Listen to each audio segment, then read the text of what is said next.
बच्चों, श्री मंगल शिक्षण समिति मंगला विद्या मंदिर की हिंदी शिक्षकी श्रीमती अश्विनी।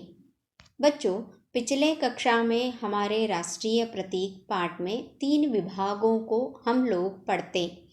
तिरंगा ध्वज, राष्ट्रीय चिन्ह, 4 मुखों वाला सिंह और राष्ट्रीय गाना जन गण मन कविता के बारे में जानकारी प्राप्त किए थे। आज अगले 3 विभागों के बारे में जानकारी प्राप्त करेंगे। बच्चों, आप लोग पुस्तक निकालिए। पुस्तक निकाल दिया ना? तो पेज नंबर 35 निकालिए। यहाँ पर शब्दार्थ दी हूँ, ध्यान दीजिए। अभी पाठ शुरू करेंगे ना बच्चों? ध्यान दीजिए। यहाँ पर चौथा वाला है राष्ट्रीय प्राणी। बाघ हमारे देश का राष्ट्रीय प्राणी है। बाघ सुंदरता और शक्ति का प्रतीक है। सुंदर भी है और शक्तिशाली भी है। इनकी एक गर्जन से पूरा जंगल क्या हो जाता है? कांप उठता है। इसके शरीर पर धारियां होती है। दिखाई दे रहा है ना हमें चित्र में? तो उसको क्या बोलते हैं? धारियां करके, यानी कि पट्टी पट्टी हमें दिखाई दे रहा है। यह पशु जंगलों में तथा राष्ट्रीय अभयारण्यों में पाया जाता है। अभयारण्य बच्चों, अंग्रेजी में इसको जू करके बोलते हैं। वहाँ पर हमें देखने के लिए मिलता है। बहुत ही सुंदर सा प्राणी है, उतना ही शक्तिशाली है बच्चों। इसीलिए यहाँ हमारा राष्ट्रीय प्राणी कौन सा है? बाघ है। और दूसरा चित्र बहुत ही सुंदर सा नृत्य करने वाला एक पक्षी हमें दिखाई दे रहा है। कौन सा है? हाँ, बिल्कुल सही बच्चों, मोर है। मोर का नृत्य देखने के लिए आँख मूंद जाते हैं, यानी कि आँख खुले रखकर हम लोग मोर का देखते रहते हैं? नृत्य देखते रहते हैं। हमारे देश का राष्ट्रीय पक्षी मोर है। इसके पंख रंग बिरंगे होते हैं। पंख बहुत ही रंग बिरंगे होते हैं। गर्दन नीली तथा लंबी होती है। इसका नृत्य बड़ा ही मनमोहक होता है, बड़ा ही सुंदर सा रहता है। मोर प्रायः वर्ष ऋतु में नाचता है। वर्ष ऋतु के काल में मन खुशी से होकर वो क्या करता रहता है? नाचता रहता है। और एक बात बच्चों, सभी इनके पंखों को अपने पुस्तक में रखना चाहते हैं, खरीद कर भी वहाँ पर रखते हैं। और एक बात, कृष्णा को ये मोर का पंख बहुत ही पसंद रहता है। इसीलिए उनके किरीट में क्या है? मोर का पंख रहता है। हम लोग कृष्ण जन्माष्टमी के दिन रखते हैं ना बच्चों, तो आपको याद रहा होगा। इसीलिए मोर दिखने में बहुत ही सुंदर रहने वाला पक्षी है। और वैसा ही सुंदरता से रहने वाला पुष्प है कमल का पुष्प। भारत का राष्ट्रीय पुष्प यह सत्य और पवित्रता का प्रतीक है। कमल तालाबों और झीलों के कीचड़ में खिलता है। तालाब और कीचड़ में खिलता है। कीचड़ में खिलकर भी उनका सुंदरता बहुत ही अनहोनी रहता है। इसकी जड़ें पानी में नीचे होती है। जड़ें क्या होती है इनके? पूरे कीचड़ में और तालाबों में बिछे रहते हैं। पत्ते और पुष्प ऊपर होते हैं। सिर्फ ऊपर हमें पत्ते और पुष्प दिखाई देता रहता है। और एक बात बच्चों, यहाँ हम लोग हाथ से निकाल नहीं सकते। इसे एक लकड़ी से ही इस पुष्प को निकाल सकते हैं। बहुत ही बड़ा वाला पुष्प रहता है बच्चों।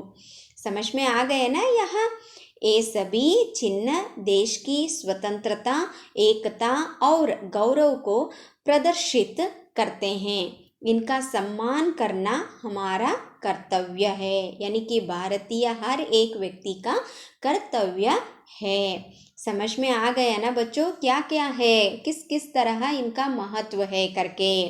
राष्ट्रीय ध्वज, राष्ट्रीय चिन्ह, राष्ट्रीय गाना, राष्ट्रीय प्राणी, राष्ट्रीय पक्षी और राष्ट्रीय पुष्प, 6 प्रकार के हमारे देश की प्रतीक है। समझ में आ गया ना। तो इस पाठ में आए हुए 2-3 वाक्यों में उत्तर लिखिए, प्रश्न भी दी हूँ और उसके साथ उत्तर भी दी हूँ, ध्यान दीजिए। पहला प्रश्न, बाघ के सुंदरता के बारे में बताइए। बाघ हमारे देश का राष्ट्रीय प्राणी है। बाघ सुंदरता और शक्ति का प्रतीक है। इसका शरीर पर धारियां होती है। राष्ट्रीय पक्षी के बारे में बताइए। हमारे देश का राष्ट्रीय पक्षी मोर है। इसके पंख रंग बिरंगे होते हैं। गर्दन नीली तथा लंबी होती है। इसका नृत्य बड़ा ही मनमोहक होता है। वर्षा ऋतु में नाचता है। राष्ट्रीय पुष्प के बारे में बताइए। कमल भारत का राष्ट्रीय पुष्प है।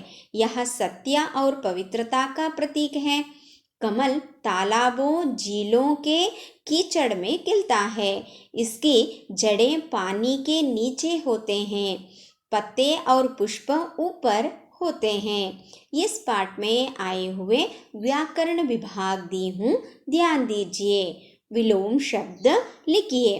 शाम सुबह, खरीदना बेचना, बहुत कम, अच्छा बुरा, गरीब अमीर, रात दिन। इसी तरह अन्य वचन रूप लिखिए भी दी हूँ।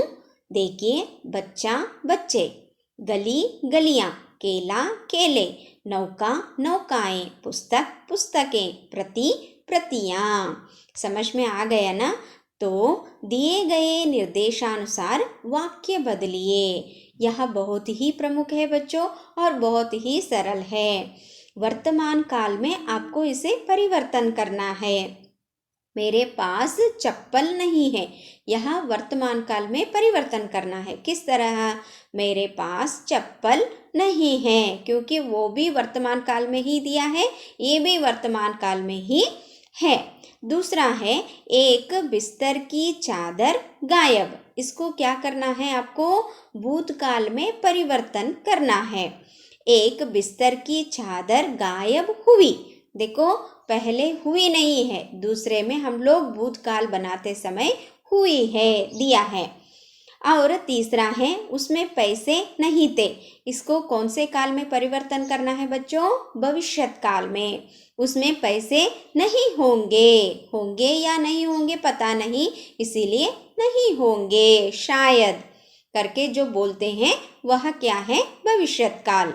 कोई उठा ले गया होगा, वर्तमान काल में परिवर्तन करना है। कोई उठा ले जाता है। समझ में आया ना। वह धूप का चश्मा लगाए थे। इसको भविष्यत काल में परिवर्तन करना है। वह धूप का चश्मा लगाया गया होगा, भविष्य में बता रहा है। सुबह मुझे लौटाना था, भविष्यत काल में परिवर्तन करो। सुबह मैं लौटाऊंगा, सुबह होते ही मैं लौटा दूंगा करके।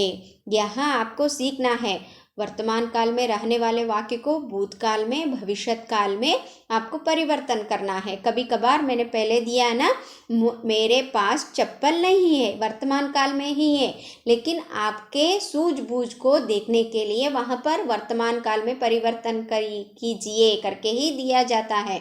तब आपको उसे ही लिखना है, मेरे पास चप्पल नहीं है करके। समझ में आ गया ना। तो इसी के अनुसार आप लोगों के लिए भी यहाँ पर मैं गृह कार्य करने के लिए कुछ व्याकरण विभाग दी हूँ और एक वाक्य दी हूँ। इसको आपको क्या करना है? क्लास वर्क में लिखना है।